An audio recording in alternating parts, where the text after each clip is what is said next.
그렇게 이제 이 블랙리스트 문제하고 또 불가분의 이제 이야기로 할 수밖에 없는 게 이제 부산 국제영화제 파문인데요. 이른바 이 비퍼 사태의 전말 또 경위 또 그 사건이 갖는 이런 문화사적 의미 이런 게 좀 설명을 해주시면 고맙겠습니다. 뭐 참 어떻게 당사자다 보니까 예.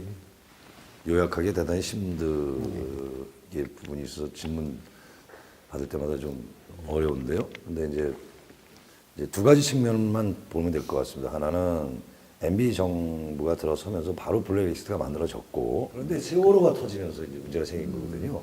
다 이게 세월호가 아니었으면 수면 위로 올라오지도 않았고, 알게 모르게 극소수만 정리를 했을 겁니다. 성공했을 것이고. 근데 세월호가 되면서 노골화된 거지 않습니까? 특히 김비춘 비서실장께서 이제 부임하시면서 이렇게 됐는데, 올 게 왔구나.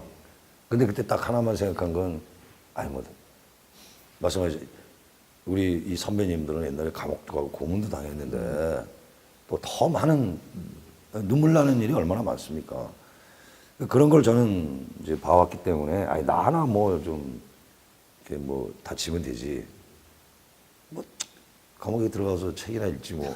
단순하게 생각했어요. 근데 이게 세월호하고 맞물리면서 이렇게 정치적 사건으로 크게 될 줄은 꿈에도 생각 못했던 당시니까. 근데 지금 생각해 보니까 참 잘했다. 왜냐하면 그럼으로 인해서 영화제를 살렸으니까. 만약에 니들 틀지 마 그러는데 틀지 않았다면 영화계가 어떻게 되고 국민이 지금 이 시점에서 그나마 지키려고 노력을 했구나 하니까 영화제가 더 앞으로 발전할 수 있지 않을까 생각하면 잘했다. 그 다음에 또 하나가 이제 제가 아무래도 33년째 학교에 있으니까 제자들 어떻게 얼굴을 들고 다니나 뭐 이런 거였었거든요. 지금 생각해 보니까 아주 저쪽에서도 단순한 논리였고 저희 쪽에서도 단순하다가 보니까 이런 문제가 생겼고 이것이 이제 블랙리스트 사건으로 인해서 이런 흐름에 도움이 됐다고 생각하니까 대단히 고맙죠. 또 그래서 저는 정말 행운아라는 생각을 하고요.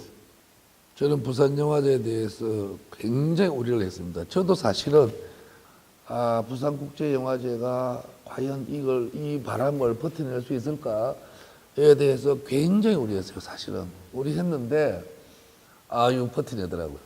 난 그거 보고 우리 영화가 살아있구나. 그러니까 나는 그게 대단히 중요했다고 생각합니다. 그러니까 이게 부산국제영화제가 그 정도 이렇게 계속 맞으면은 쉽게 말하면 평범해질 가능성이 있습니다. 그렇게 된 신뢰가 많거든요. 근데 끝까지 버텨냈다는 거예요, 이게.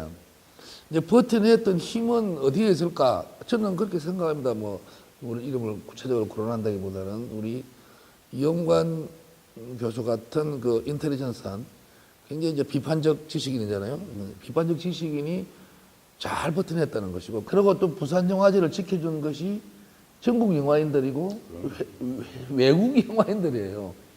그래서 그런 힘에 의해서 꺾이지 않고 부산국제영화제가 정말 잘 버텨냈구나 하는 그런 생각을 합니다. 그래서 박수를 주고 싶어요.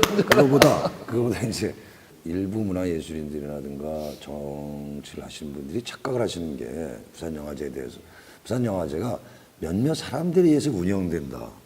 그러니까 창설됐고 만들어지고 유지됐다. 이렇게 생각하시는 그렇지 않습니다. 그렇지. 이 주인은 부산 시민이고 영화를 좋아하는 전국의 관객이고 문화예술인들이고 특별히 지금 말씀하신 것처럼 한국 영화인들의 자산이거든요. 그러니까. 그분들을 봐서 혼자 마음대로 못합니다. 그러니까. 오히려 역으로 아까 말씀드렸듯이 그거를 거기에 순응했다? 그 자리에서 무너지는 거죠. 그리고 그러면 영화인들로부터 문화예술인들로부터 역적이 되는 거예요.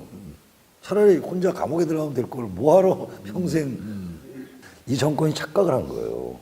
몇몇 사람들만 손을 보면 된다고 생각했죠. 앞으로는 좀 정치하시는 분들이 좀 제대로 인지했으면 좋겠어요.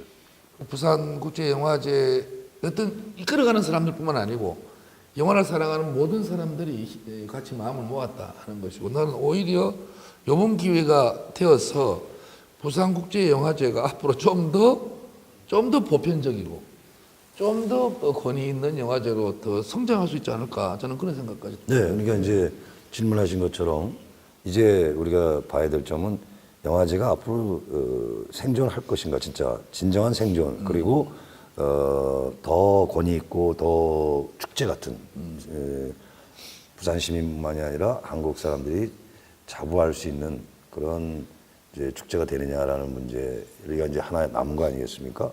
그 외에는 다른 게 없다고 생각해요. 뭐냐면 영화계에서 어떤 시각을 받든, 그러니까 그 신구 세대가 갈등을 겪었다, 내부의 의견이 있다, 외부의 의견, 이건 중요하지 않다는 거죠.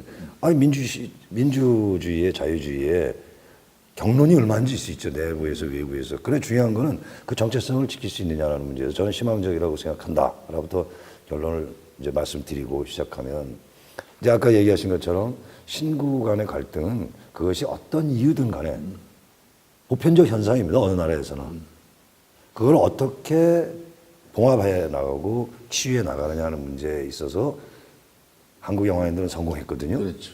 지금 현재 집행부는 굉장히 앞으로 그 성찰도 중요하지만 새로운 각오도 중요하지만 영화계의 믿음을 그러니까. 예, 가지고 가는 한은 저는 희망적이라고 생각하고, 더 심하게 말씀드리면 이 정도의 시련은 이제 성년이 됐으니까 그러니까. 한 번쯤 겪어 가야죠.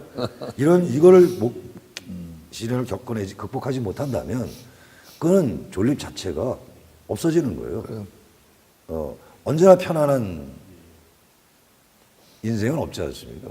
그러니까 그 이제 영화제가 가지고 있는 건데 저는 그래도 희망적이라고 생각한다는 거죠. 잘 알겠습니다. 어쨌든